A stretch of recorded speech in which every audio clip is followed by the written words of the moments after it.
members of the National Assembly, honorable ministers, and the chairman of the occasion, Dr. Owenia Onu,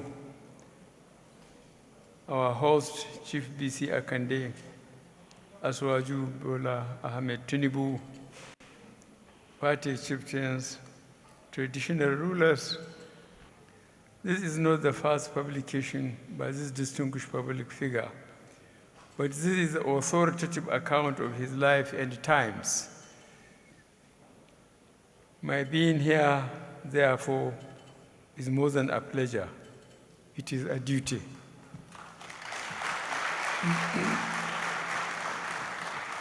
Chief Bisi Akande is, by common consent, a decent, truthful, friendly person. He is a public servant by choice and an administrator of the first order. My first personal contact with Chief Akande was, if I recall correctly, in 2006, when a preliminary consultations were coming to fruition for a grand coalition to unseat the PDP government. Those efforts eventually came to nothing. Neither he nor I, nor many of our friends and associates gave up, as in Chief Akande's words, the country was going down and down under PDP, page 396 of my participations. Bisi Akande had risen to prominence from his participation in the Constituent Assembly established by General Olusegun Obasanjo's military government. He was always, excuse me, he was always in the thick of things through the difficulties and political discontinuities of the 1980s and 1990s. He emerged as governor of Osun State in 1999 when the military handed over to the civilians. Chief Akande had a horrendous baptism as governor of Osun State, with discord from his own party. His state assembly, including an attempt to impeach him without any reason whatsoever, from the trade unions and from his own deputy governor. On top of that, he inherited a deeply indebted treasury, huge areas of salary, allowances, and pensions, enough challenges to overwhelm many an aspiring leader. Bisi Akande stood four square and faced all the challenges head on and overcame most of them. His first action was to stop payment of critical allowances, a euphemism for government money customarily shared by the big boys in Osun State. This set the tone of his administration. Within 1 year, he had paid off all the salary and other areas, proof of a competent and serious administrator. By 2003, Chief Akande had virtually sanitized governance in Osun State, having cleared some of the troublemakers from his government.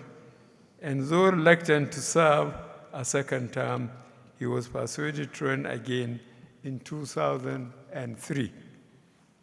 It is common knowledge that Akande was the victim, along with other AD governors, of a diabolical double cross. Yes, a diabolical double cross, which ended his gubernatorial career.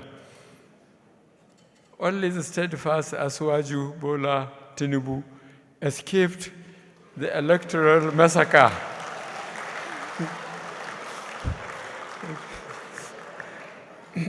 Only the steadfast Asuwaju Bola Tinubu escaped the electoral massacre masterminded by President Obasanjo.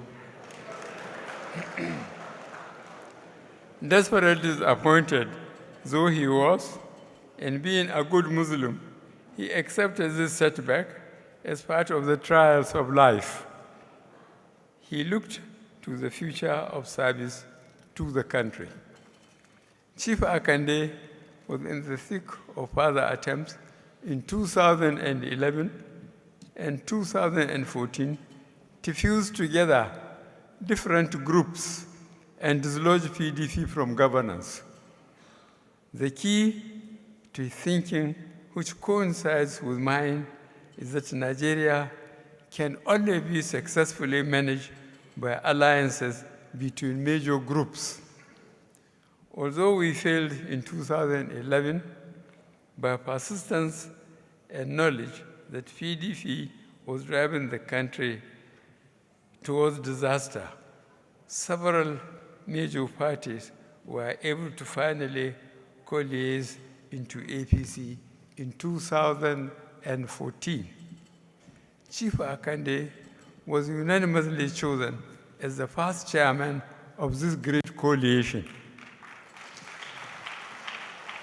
Throughout the difficult negotiations, I found Akande truthful, steady, and always with an eye to the ultimate goal.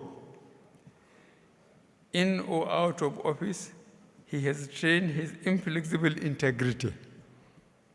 On page 400 of his book, he wrote, and I quote, "I never gave to or demanded bribe from anyone all my life," unquote. A perfect gentleman, a perfect public officer.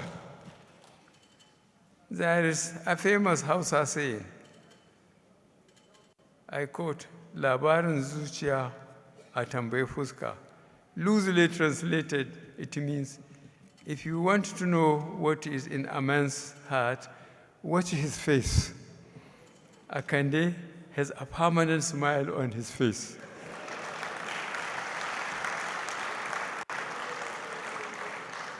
He is the type I will go into the jungle with. This book is a historical document. Students will find this an invaluable source of Nigeria's politics, notably between 1999 and 2020.